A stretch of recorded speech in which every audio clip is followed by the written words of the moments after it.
Claro, hablamos de Germán pues porque fue muy sonado, ¿no? Fue un 8 de julio en San Fermín que pensaron que tendrían que deshacer los Sanfermines. Sartu zen polizia eta hasi ziren pilotak botatzen eta baita ere tiroak botatzen eta izan du ziren orduen lehenbiziko zaurituak ja plazan berian.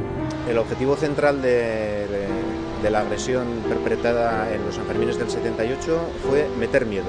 La derecha esa quería seguir en el poder, ¿no?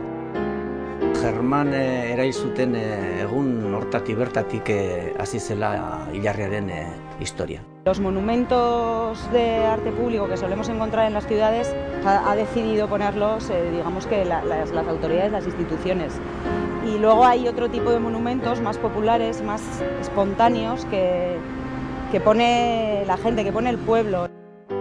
Barzin alkatesak Germanen hilarria kendu zigun bitartean, erabili genuen plastikozko hilarriak. Hemen dugu gordeta, badezpada, ez lapurtzeko berriro.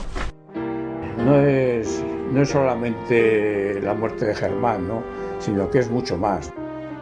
Oroitzapen historikoa mantentzea eta urrengo belaunaldiei pasatzea gure lekukoa, aizue, borroka egin behar duzue eta zerbait ere lortu nahi baldin baduzue inork ez dazue doainik emanen.